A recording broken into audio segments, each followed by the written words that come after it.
el diagnóstico de la enfermedad.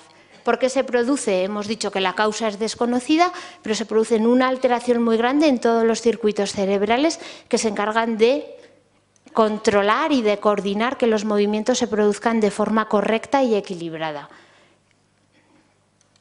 Bien. Como hemos dicho, esto es en estadios iniciales de la enfermedad, pero a medida que avanzan pues aparece psicosis, alucinaciones, problemas de la memoria. Y esto de los problemas de la memoria muchas veces se relaciona con los años que lleva tomando medicación y con los años de evolución de la enfermedad. Cuantos más años, más riesgo de hacer una demencia asociada al Parkinson.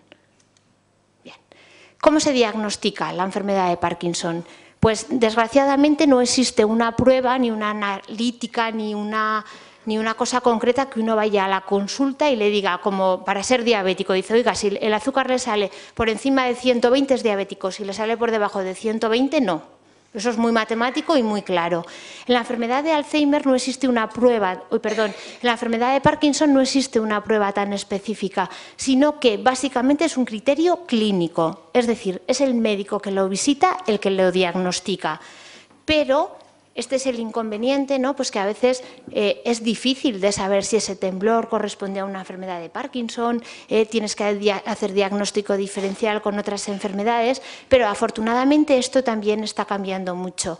Y en los últimos tiempos existen, ya pues de finales del siglo pasado y existen dos pruebas que son muy específicas de la enfermedad de Parkinson. Uno es un data scan, que se ven estas imágenes, y otra es un PET con FDG.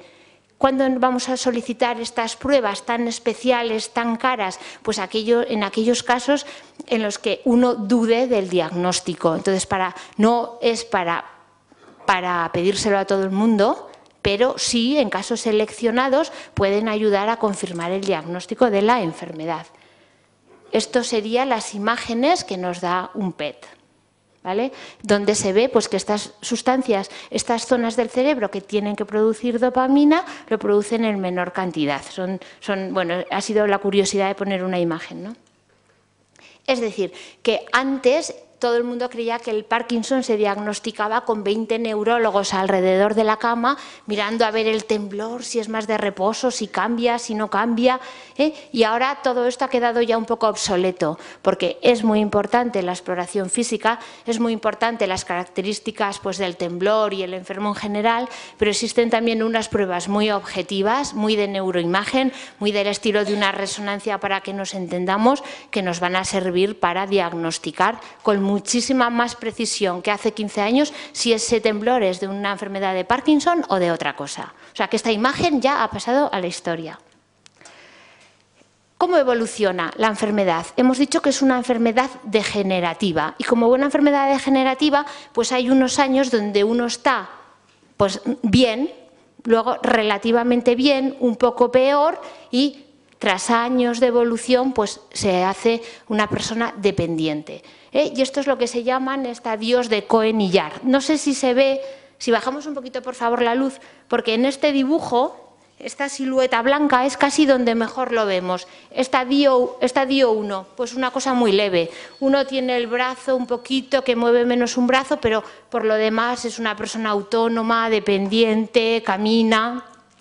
Estadio 2, ya vemos que esta posición típica, no sé si se distingue con la silueta, ¿no? pero ya caminan un poquito más echados hacia adelante, ya vemos que el tronco va más rápido que los pies, es decir, esto ya, los síntomas empiezan ya no a afectar a un brazo, sino a los dos o a las dos piernas, es decir, la cosa se va complicando. Estadio 3, bueno, pues se ha complicado bastante ya, uno está más encogido, camina peor, probablemente ya tendrá problemas para tragar. Estadio 4, los síntomas ya son graves, hay mucha rigidez, ya es incapaz de vivir solo y los síntomas son graves, ya vemos, uno ya necesita un tacatá y en el estadio 5 de Cohen y Yahr, pues uno ya va en silla de ruedas. ¿Cuál es la evolución de todos estos años? Pues en un estadio leve, de los 3 a 5 primeros años de la enfermedad, uno está Pues bastante bien, responde bien a la medicación, se pone el tratamiento, todo perfecto. Estadio intermedio, en el cual ya se van haciendo los síntomas de los dos lados, la cosa se va complicando, se responde peor a la medicación y esto pues ocurre entre 5 y 10 años del diagnóstico y en el estadio tardío avanzado son los pacientes ya con muchísima mayor dependencia, con muchísimo más trastorno del movimiento, que responden peor a la medicación y que generalmente está entre los 10 y 15 años del diagnóstico. Bueno, dos cosas porque me estoy alargando sobre el tratamiento. Importante, no hay un tratamiento curativo. Todo el tratamiento que se da para la enfermedad del Parkinson es un tratamiento para paliar los síntomas. Entonces, ¿cómo lo vamos a conseguir? Intentar reducir que la enfermedad evolucione rápidamente, es decir, retrasar el empeoramiento, primer objetivo. Segundo, como hemos dicho que falta dopamina, dar esa sustancia en forma de pastillas. Intentar que estos fármacos tienen efectos adversos, es decir, dar los fármacos en la dosis correcta para minimizar los efectos secundarios y también utilizar medidas de tratamiento no farmacológicas, como por ejemplo la rehabilitación, el ejercicio, el caminar. Hemos dicho que lo que falta es dopamina. Entonces, si nosotros queremos que la dopamina que hay en nuestro cerebro funcione el mayor tiempo posible, ¿qué vamos a tener que hacer? Pues hay varios grupos de fármacos. Primero, decir, oye, si falta dopamina, yo doy dopamina y lo arreglo. Pues eso es un fármaco, dar directamente dopamina, que es levodopa, que seguro que si alguno de los que está aquí la toma le sonará el Sinemet, el Madopar, el Estalevo. Esto es un primer grupo de fármacos. Falta un neurotransmisor, lo damos. Segundo grupo de fármacos, decimos, oiga, mira, falta esto, no vamos a dar exactamente dopamina, pero vamos a dar una cosa que es parecida, que hace menos efecto, pero que también produce menos efectos secundarios. Este es el segundo grupo de los fármacos, que son los agonistas dopaminérgicos, que a mucha gente le suena seguro, pues por ejemplo, el Mirapexin. Tercer grupo de fármacos. Oye, como tenemos poca dopamina, lo que vamos a hacer es intentar que esta dopamina que nuestro cerebro produce funcione el más tiempo posible. Es decir, vamos a bloquear las enzimas que degradan la dopamina. Y básicamente estos son los grupos de fármacos que se utilizan para el tratamiento de la enfermedad de Parkinson. Si uno lo mira en una tabla en internet, ve esto y dice, oye, imposible me entere de nada de aquí, ¿vale? Pues son pensados de una forma racional, fáciles de entender. ¿Falta dopamina? Doy dopamina. Además, voy a dar como una especie de sucedáneo que hace lo mismo, pero tiene menos efectos secundarios, doy agonistas. Y tercero, voy a hacer que las pastillas que yo doy duren el más tiempo posible, ¿eh? Entonces son los inhibidores de las enzimas. Aquí hay que hacer un inciso para un fármaco, que es un fármaco bastante reciente, que se llama la rasagilina, que no sé si alguien de aquí lo toma, que es el Acilet. Entonces, este fármaco, ¿qué es lo que ha demostrado? Que los pacientes que empiezan a tomar rasagilina cuando son diagnosticados de una enfermedad de Parkinson lo antes posible, la empiezan a tomar, parece que evolucionan y que empeoran más lentamente. Entonces, es una medicación que tiene muy pocos efectos secundarios, que es una pastillita en el desayuno que se tolera muy bien, pues que tiene su gran indicación. Bueno, de los agonistas dopaminérgicos solo hay que saber una cosa muy importante. ¿Cuáles son los agonistas? Pues son, por ejemplo, el Mirapexin, que mucha gente lo toma. Saber que a veces uno puede hacer como un cuadro psicótico, que se desorienta y dice, ¿pero qué le ha pasado? Se ha puesto malísimo, ha tenido una embolia. Pues que todos estos cuadros, al tanto, porque puede ser un efecto secundario de los fármacos para el Parkinson y que se cura tan fácilmente como quitando la pastillita, ¿vale?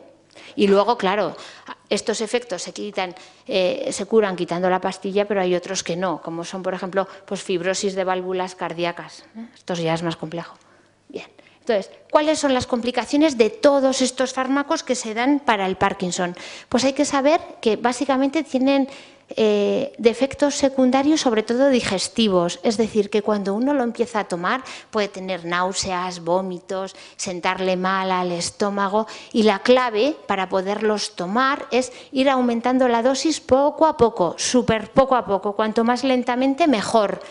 Porque cuanto más dosis logres tolerar, mejor estarás, porque tú estás aportando esa sustancia que tu cerebro no produce. También otro pequeño truco importante es que estos fármacos, por ejemplo el Sinemet o el Madopar, hacen más efecto si se toman con el estómago vacío. Es un truco muy tonto, pero sirve pues para optimizar el fármaco. Y habitualmente desde que se toma la pastilla hasta que hace efecto pasan 4 o 5 horas. ¿Vale? Y tenemos que tener en cuenta también que la enfermedad de Parkinson, el tratamiento es como muy a la carta, ¿vale? En cada uno va a necesitar una dosis, a un horario, muchas veces en función de su circunstancia personal. A modo de anécdota, pues contar que vino un paciente a la consulta que dice: oiga, doctora, yo estoy fenomenal con estas pastillas, pero es que resulta que los días que trabajo de tarde es que estoy de maravilla, y la semana que trabajo por la mañana me encuentro fatal. Dices, bueno, y parece un misterio, ¿no? Dice, oiga, pero si usted toma la misma medicación, la misma dosis, pues es una cosa muy sencilla, y es que este señor, los días que trabajaba de tarde, se levantaba a las 9 de la mañana, se tomaba su pastilla, como dura 4 horas, desde las 9 de la mañana hasta las 2, bueno, hasta la 1 que tomaba la otra dosis, el señor perfecto. ¿Qué ocurría la semana que trabajaba de mañana? Que en vez de levantarse a las 9 de la mañana, se levantaba a las 6. Se tomaba la pastilla a las 6 y a las 12 en el trabajo se quedaba bloqueado. Y esto es un fenómeno que ocurre en la enfermedad de Parkinson, que se llama fenómeno on-off. Es como un interruptor, que uno, mientras la medicación le está haciendo efecto, está bien, está activo, se puede mover. Cuando para el efecto, off, como se apaga, es un interruptor. O sea que en este señor en concreto, pues una cosa tan sencilla como era decir, oiga, es que no le llega la pastilla hasta la comida, hay que tomar otra a media mañana, le cambia su calidad de vida radical. Bien. Hemos dicho cuáles son los inconvenientes, que muchas veces producen hipotensión ortostática, es gente que no lo tolera porque le baja la tensión y es imposible. Otras veces producen alucinaciones y cuadros psicóticos, y por ejemplo, y un efecto así también muy chocante de todos los agonistas es que dan ataques de sueño. Hay personas que se toman las pastillas, ¡pum!, y se quedan dormidas encima del plato de la comida. Bueno, pues si esto se sabe y se conoce, pues se quita la medicación, y no quiere decir de que se duerma, que porque la noche no descanse, que tal, es simplemente un efecto de la medicación que hay que conocer. Bien. Entonces, y ya para resumir, la idea en la enfermedad de Parkinson es que se tiene que hacer a la carta, con cada persona, en función de su edad, en función de su circunstancia, en función de sus horarios, que es casi como una cosa de cocinitas que se tiene que ajustar, se tiene que subir, se tiene que bajar, porque de unos cambios muy sencillos en el tratamiento de media pastilla más o media pastilla menos, cambia la vida de la persona y de la familia. Bien.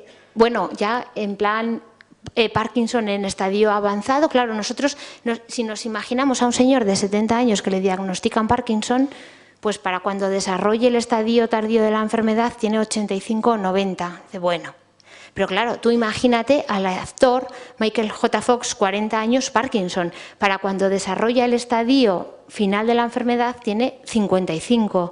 Entonces, es decir, que se tiene que individualizar muchísimo el tratamiento en función de la edad y en función de la circunstancia. No es lo mismo un señor arquitecto o ingeniero que necesita una precisión excelente para realizar su trabajo de temblor, que un señor que dice, oye, mira, yo lo que me importa es poderme mover, si me tiembla un poco la mano tampoco me cambia la vida. Es decir, que se tiene que adaptar a todas estas cosas tan a la carta, tan individualizadas.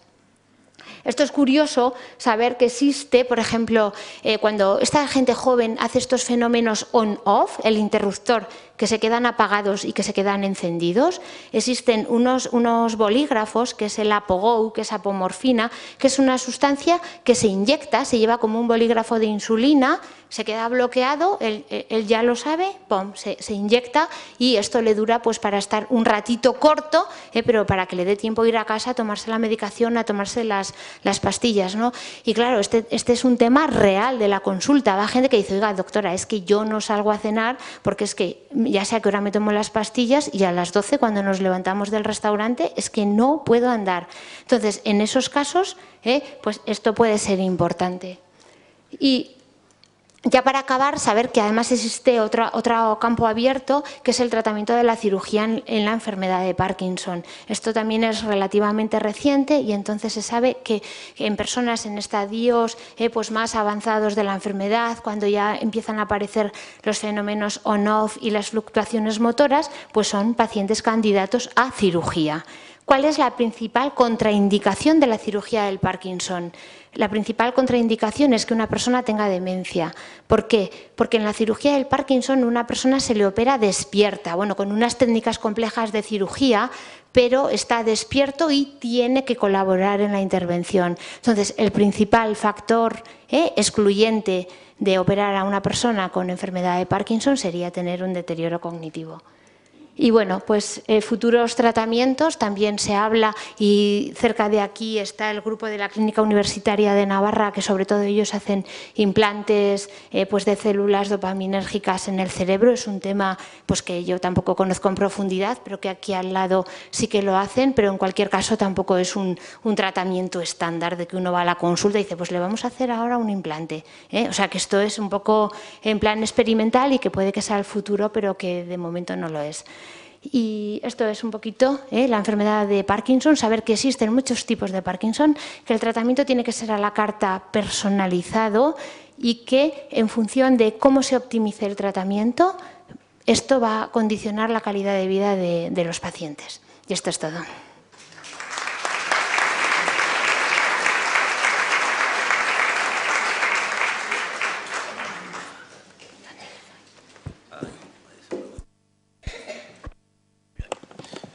Muy bien, pues muchas gracias, Belinda.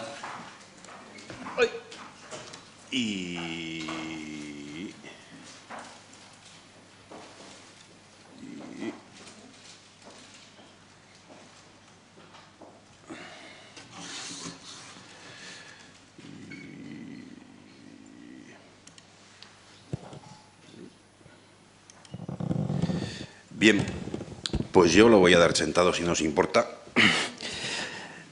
Y vamos a intentar hablar sobre las demencias y específicamente sobre la enfermedad de Alzheimer.